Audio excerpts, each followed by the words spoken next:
Mente, Caráter e Personalidade, volume 1, capítulo 4. Influências espirituais e a mente. Religião e saúde. A religião pessoal é da mais alta importância. João escreveu a Gaio: Amado, acima de tudo, faço votos por tua prosperidade e saúde, assim como é próspera a tua alma. A saúde do corpo depende em grande parte da saúde da alma. Portanto, quer comais, quer bebais, ou o que quer que façais, fazei tudo para a glória de Deus. A religião pessoal revela-se pelo comportamento, pelas palavras e atos. Produz crescimento, até que afinal a perfeição reivindica o elogio do Senhor. Estais perfeitos nele. A religião pura traz serenidade, calma e força. A religião pura, imaculada, não é um sentimento, mas a prática de obras de misericórdia e amor. Tal religião é necessária à saúde e felicidade. Ela penetra no poluído templo da alma e com um açoite expulsa os pecaminosos intrusos. Assomando ao trono, ela consagra a todos por sua presença, iluminando o coração com os brilhantes raios do sol da justiça. Abre as janelas da alma em direção ao céu, dando entrada ao brilho do amor de Deus. Com este vem a serenidade e calma. Aumenta a força física, mental e moral, porque a atmosfera do céu, como um agente vivo, atuante, enche a alma. Cristo, a esperança da glória, é formado em nós. Deus é a fonte de vida e alegria. Deus é a fonte de vida, luz e gozo para todo o universo. Como raios de luz do sol, como correntes de água irrompendo de fonte viva, assim dele dimanam bênçãos para todas as suas criaturas. E onde quer que a vida de Deus se encontre no coração dos homens, derramar-se-á em amor e bênçãos aos outros. Todos recebem vida de Deus. Todos os seres criados vivem por vontade e poder de Deus. São recipientes da vida do Filho de Deus. Por muito hábeis e talentosos que sejam, e grandes suas capacidades, são abastecidos de vida da fonte de toda a vida. Ele é o manancial, a fonte da vida. Só ele que unicamente possui imortalidade, vivendo em luz e vida, podia dizer: tenho autoridade para entregar a vida e também para reavê-la. Satanás usa influências da mente sobre a mente. Expulso do céu, Satanás estabeleceu o seu reino neste mundo, e desde aquele tempo tem porfiado incansavelmente por afastar os seres humanos da lealdade a Deus.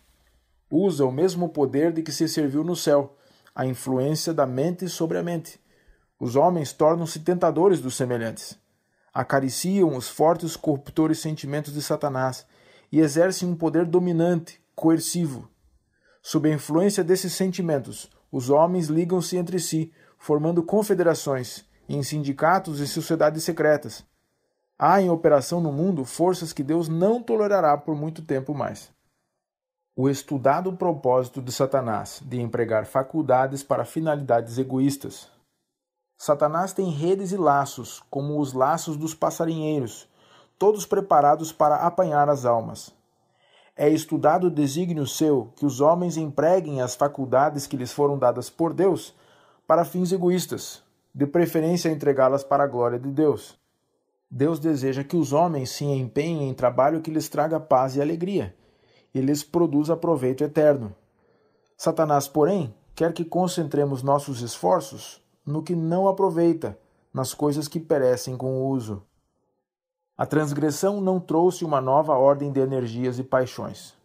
Não devemos supor que desde a transgressão de Adão, Deus tenha dado aos seres humanos uma nova ordem de energias e paixões, pois isto daria a ideia de que Deus tivesse intervindo para implantar no gênero humano propensões pecaminosas.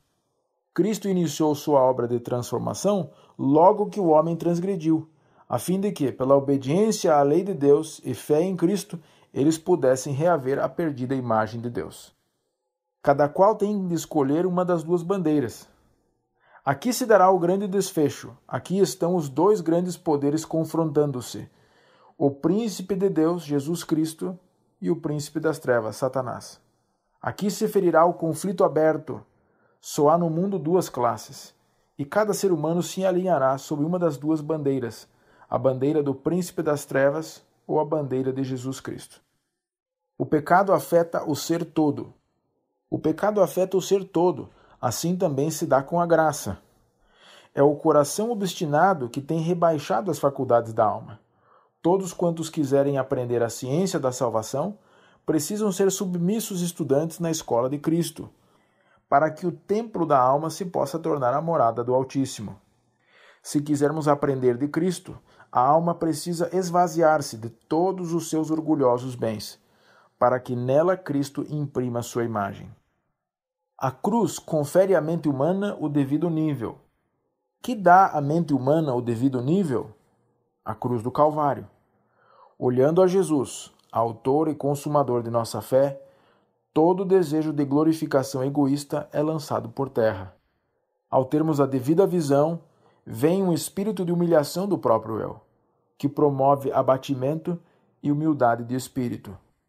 Ao contemplarmos a cruz, somos habilitados a ver a maravilhosa providência por ela trazida a todo o crente.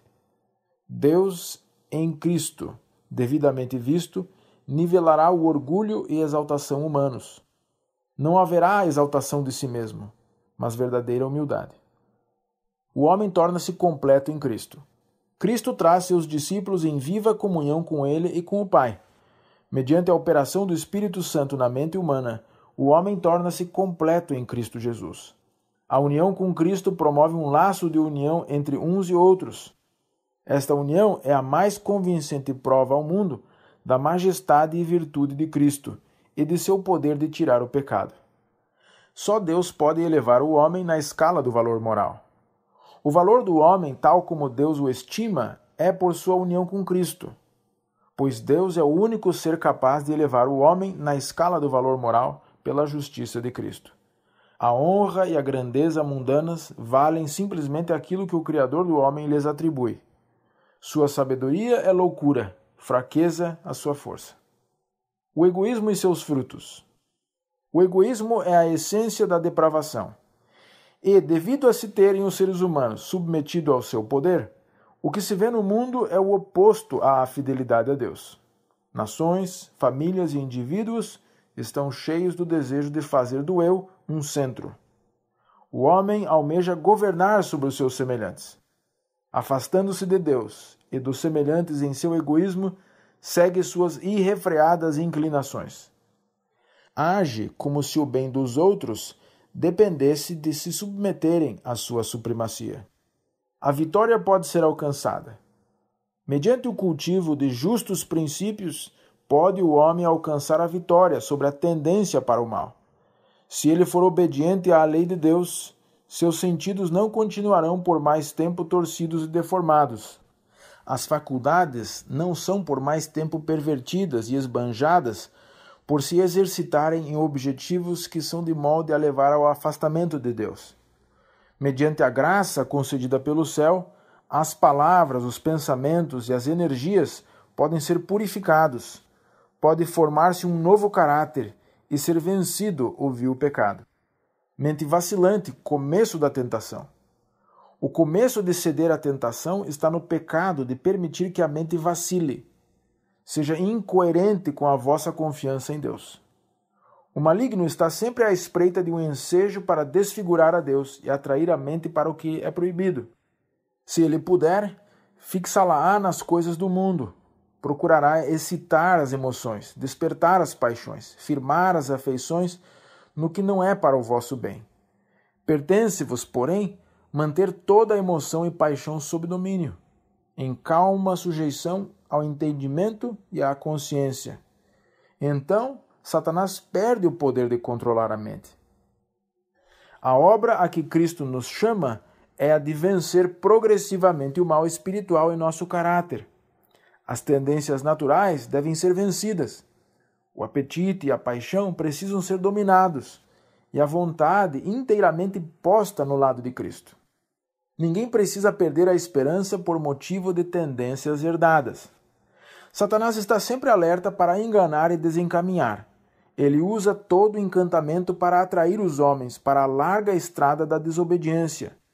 Ele está empenhado em confundir os sentidos com sentimentos errôneos e remover os marcos divisórios, colocando sua falsa inscrição nos marcos que Deus estabeleceu para assinalar o caminho certo. É porque estes maus instrumentos estão empenhados em eclipsar a alma todo o raio de luz que seres celestiais são encarregados de fazer seu trabalho de ministério, guiando, guardando e controlando os que hão de ser herdeiros da salvação. Ninguém precisa perder a esperança por causa das herdadas tendências para o mal. Mas quando o Espírito de Deus convence do pecado, o malfeitor tende a arrepender-se e confessar e abandonar o mal. Fiéis sentinelas estão de prontidão para guiar as almas em veredas certas. Participante do pecado por motivo da associação. A alma que foi transviada por más influências e tornou-se participante do pecado por associar-se com outros, agindo contrariamente ao Espírito e caráter de Deus, não precisa desesperar. Com efeito, nos convinha um sumo sacerdote, assim como este, santo, inculpável, sem mácula, separado dos pecadores, e feito mais alto do que os céus. Cristo não é só sacerdote e intercessor por nossos pecados, mas a própria oferta. Ele se ofereceu, uma vez por todas. A obra de Satanás é desanimar, a de Cristo inspirar esperança. Nem por um momento reconheçais as tentações de Satanás como estando em harmonia com o vosso próprio espírito. Fugi delas, como o faríeis do próprio adversário. A obra de Satanás é desalentar a alma. A de Cristo é inspirar fé e esperança ao coração. Satanás procura transtornar nossa confiança. Diz-nos que nossas esperanças assentam-se em falsas promessas e não na segura e imutável palavra daquele que não pode mentir. Remédio para toda sorte de tentação. Há um remédio para toda espécie de tentação. Não somos entregues a nós mesmos, a combater o combate contra o próprio eu e a natureza pecaminosa em nossas forças finitas. Jesus é poderoso ajudador, apoio infalível. Ninguém precisa falhar ou ficar desanimado quando foram tomadas tão amplas providências em nosso favor. O sangue de Cristo, o único remédio. A lei de Jeová é amplíssima. Jesus declarou positivamente a seus discípulos que esta santa lei de Deus pode ser violada mesmo por pensamentos e sentimentos e desejos, bem como em palavras e atos. O coração que ama a Deus sobre todas as coisas não há de maneira alguma de inclinar-se a estreitar seus preceitos às menores reivindicações possíveis, mas a alma obediente e leal há de prestar alegremente plena obediência espiritual quando a lei é vista em seu poder espiritual. Então, há de os mandamentos penetrar na alma em sua força real. O pecado parecerá extremamente pecaminoso. Não mais há justiça própria, a presunção, o honrar-se a si mesmo. Desaparece a segurança baseada em si mesmo. Profunda convicção de pecado e aversão de si mesmo, eis o resultado. E a alma, em seu desesperado senso de perigo, apodera-se do sangue do Cordeiro de Deus como seu único remédio. Defrontando o desafio do tentador. Satanás virá ter convosco, dizendo, sois pecador. Não permitais, porém, que ele vos encha a mente com o pensamento de que, porque sois pecador, Deus vos tenha rejeitado. Dizei-lhe, sim, sou pecador, e por esta razão preciso de um Salvador. Preciso de remissão e perdão. E Cristo diz que, se for ter com ele, não perecerei. Em sua carta para mim, leio, se confessarmos os nossos pecados, ele é fiel e justo para nos perdoar os pecados e nos purificar de toda a injustiça. Eu crerei na palavra que ele me deixou. Obedecerei às suas ordens. Quando Satanás vos diz que estáis perdidos, respondei, sim, mas Jesus veio buscar e salvar o que estava perdido. Quanto maior meu pecado, tanto maior minha necessidade de um Salvador. A atenção desviada da confusão para as obras de Deus. Deus convida suas criaturas a volverem a atenção da confusão e perplexidade que os cerca e admirarem as obras de suas mãos. Os corpos celestes merecem ser contemplados. Deus os fez para benefício do homem. E ao estudarmos as suas obras, anjos de Deus estarão ao nosso lado para nos iluminar a mente e guardar-nos dos enganos satânicos. O que a religião faz? A verdadeira religião enobrece a mente, refina o gosto, santifica o juízo e torna participante da pureza e santidade do céu o seu possuidor. Traz para perto de nós os anjos e nos separa mais e mais do espírito e influência do mundo. Faz parte de todos os atos e relações da vida e nos dá o espírito de moderação, e o resultado é a felicidade e a paz. Aumenta a capacidade intelectual. Como no caso de Daniel, na exata proporção em que o caráter espiritual é aperfeiçoado, aumenta a capacidade intelectual. Melhora a saúde física. Torne-se entendida a mente e a vontade se coloque ao lado do Senhor, e haverá uma melhora maravilhosa da saúde física. Fazer o que é reto é o melhor remédio. A consciência de fazer o que é reto é o melhor remédio para o corpo e a alma enfermos. A bênção especial de Deus que repousa sobre o recebedor é saúde e vigor. Aquele cuja mente está calma e satisfeita em Deus, encontra-se no caminho certo para a saúde. Ter a consciência de que os olhos do Senhor estão sobre nós e de que os seus ouvidos estão atentos às nossas orações é realmente uma satisfação. Saber que temos um amigo que jamais falha, a quem podemos confiar todos os segredos da alma, é uma felicidade que as palavras jamais podem expressar. O amor de Jesus circunda a alma de fragrante atmosfera. A alma dos que amam a Jesus será circundada de pura e fragrante atmosfera. Alguns há que ocultam a fome de sua alma. Estes serão grandemente auxiliados por uma palavra terna, uma bondosa lembrança. Os dons celestiais, gratuita e abundantemente concedidos por Deus, devem ser, por sua vez, gratuitamente concedidos a todos quantos chegam dentro do círculo de nossa influência. Revelamos assim amor de origem celeste, e que aumentará à medida que é francamente usado em beneficiar os outros. Resultados de um momento de irreflexão.